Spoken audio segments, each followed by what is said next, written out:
What does it mean to convince someone? How do we influence and persuade without it feeling like manipulation?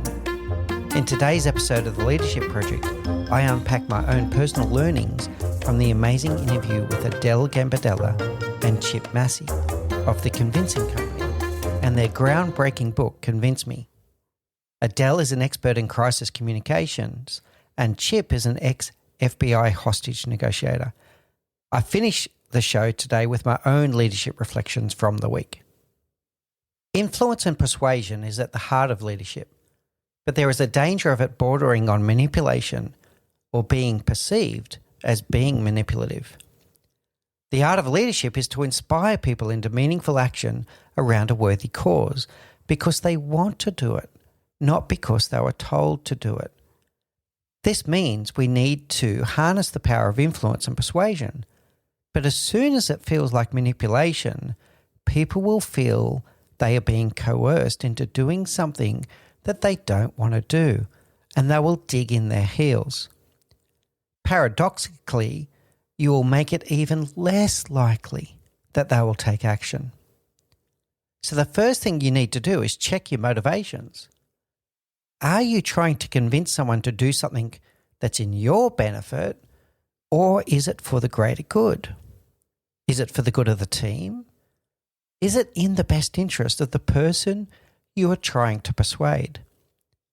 As Teddy Roosevelt famously said, people do not care how much you know until they know how much you care. They want to know that you have their back. They want to know that what you're asking them to do is good for them and not just in your own self-interest. As soon as they start second-guessing your motivations, you will start going backwards. The interview this week with Adele Gambadella and Chip Massey was amazing. Adele is an expert in crisis communications and being able to persuade masses of people around a certain course of action, particularly in a crisis. And Chip Massey is an ex-FBI hostage negotiator where the stakes are really high when he's looking to convince someone into a course of action that may not be what they actually set out to do. They shared so many tips on how we can do this. The first one was really interesting.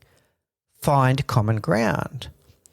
Find something you can agree on and work from there.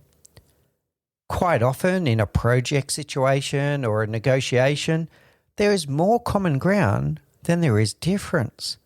But we need to explore that common ground and to find it, to show that in the end, maybe everyone has the same common goal.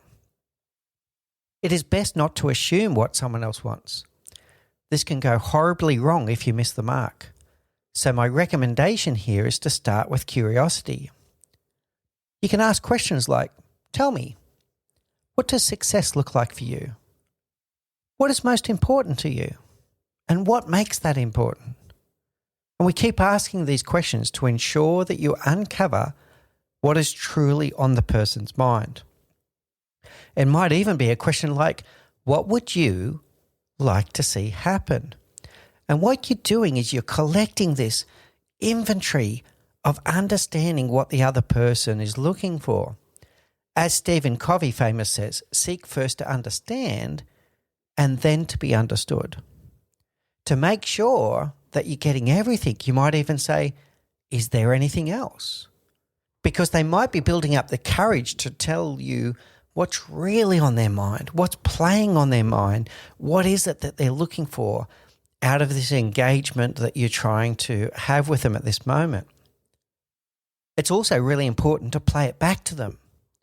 I'm hearing that this point is really important to you. Am I getting that right? So confirm that you understand what is going on. You might also explore boundaries. Is there anything that is off limits for you? What are your must-haves? What are your must-not-haves? So that you truly understand what ground you're working on. From all of this line of inquiry, you're going to find many sources of common ground that you can work from.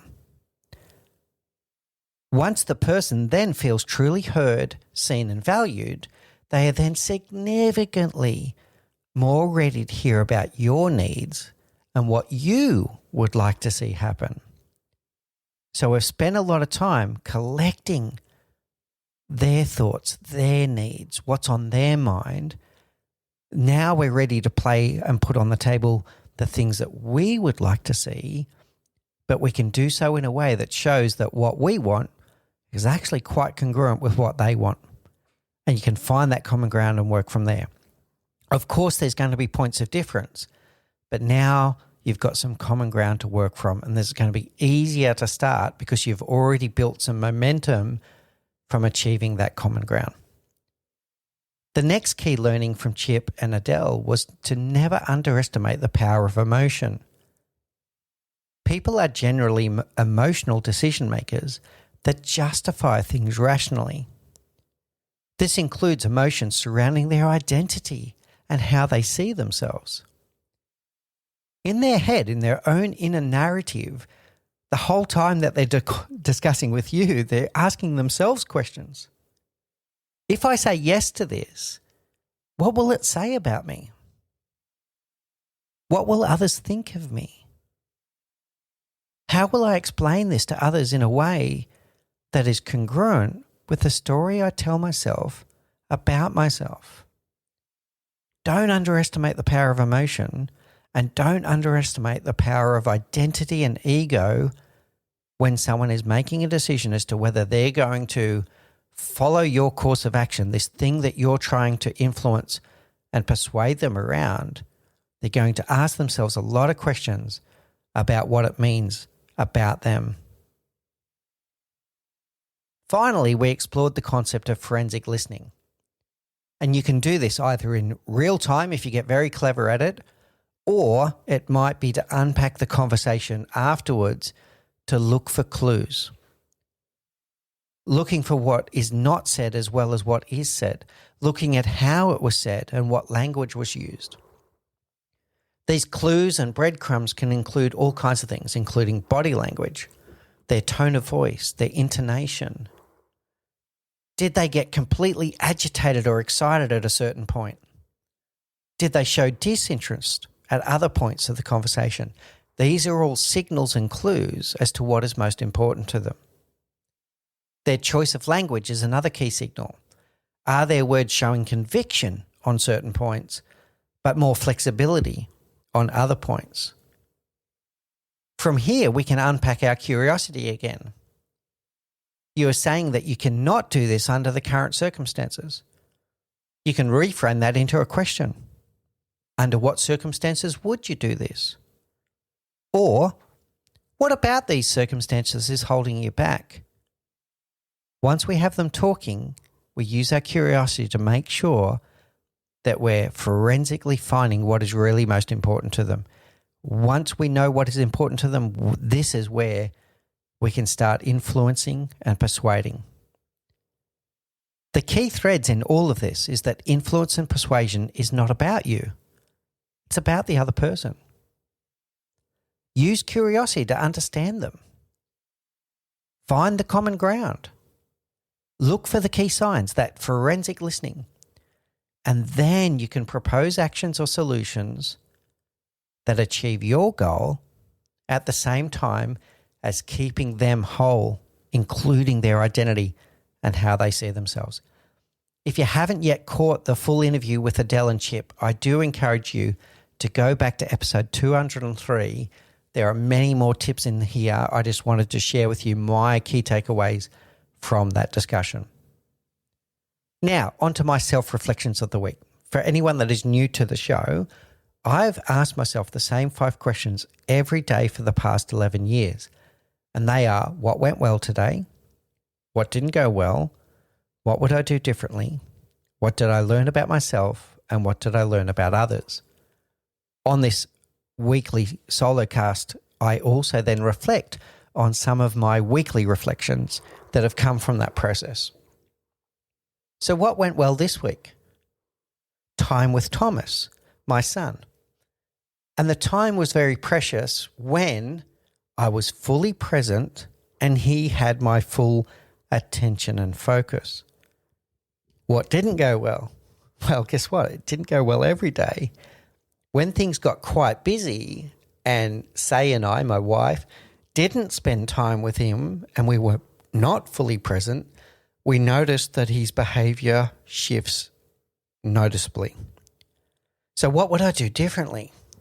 The key points is to carve out that time, to be there and to be fully present, to put your phone away and to make sure that he feels that the most important person in the world at that very moment is him. And you can see the joy and the pleasure on his face when he knows that we're fully present with him. What did I learn about myself? Well, multitasking really doesn't work. My focus and presence is the superpower that enables me to have great relationships and to achieve more. You can put this into the work context, not just with Thomas and being at home. It's also when you're on that Teams call. When you're on a Teams call, are you fully focused? Is your camera on? Are you looking down the barrel of the camera? Are you paying attention to the other people? Are you noticing their body language, even on a Teams call? So you can notice the shifts in energy, the shifts in attention. If you're fully present and you're fully paying attention, you notice so much more and you can make better decisions. And then the other person notices. What did I learn about others?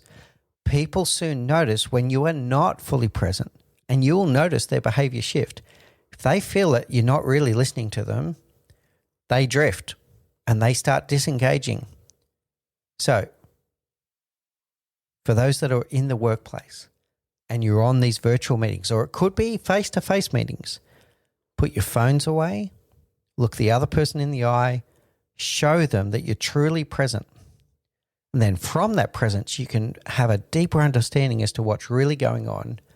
You can make better decisions and you can make the other person feel seen, feel heard, and feel that they're valued. So all of my self-reflections this week were about presence and whether I'm distracted by other things on my mind, if I'm still thinking about the last meeting that I had when I'm having this meeting.